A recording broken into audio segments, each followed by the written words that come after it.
what do you think is something that the West still don't really understand about China? Well, the biggest problem the West has, because about 65% of the population never had a passport.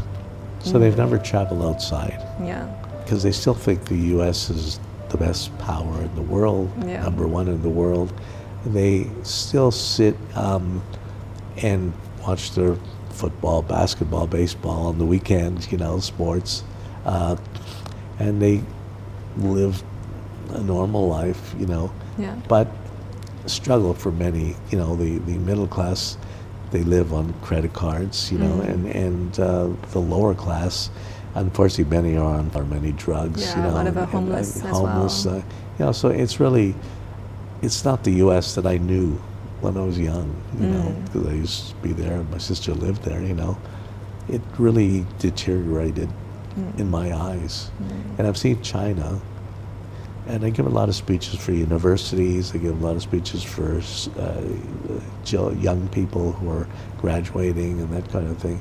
I used to tell them, go west, young man or young lady, because the school education is very strong.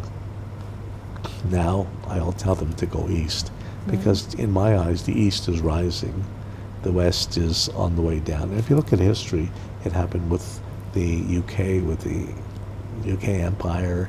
It happened, with Roman Empire, with Greek Empire. It's part of history. Yeah. So I think it's China's turn to shine now, and because you have a change in the world, there's a self-confidence now in China. In the fashion business, at one time, most of the mainlanders, the parents used to go to all the brands buying Louis Vuitton, Chanel, all the, if you had a brand, you were.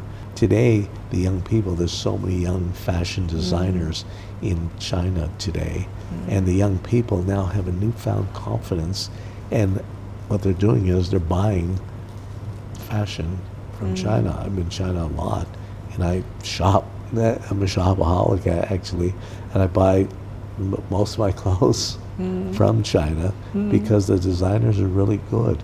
They're really ahead of things now, and many good brands, many good labels, and many of the people, the older generation, the younger generation, my parents might go to the labels, European labels, but most are really not interested now.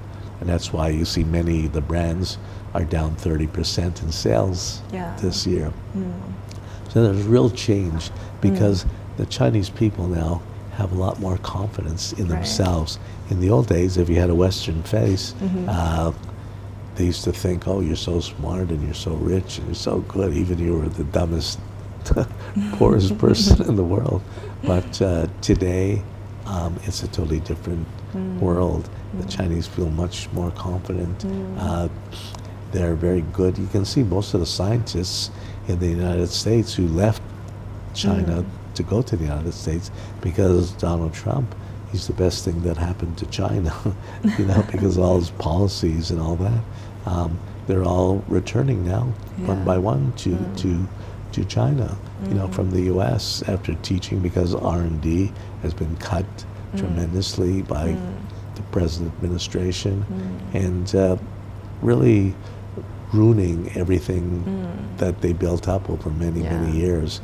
It's a shame if you look at the problems with Harvard University.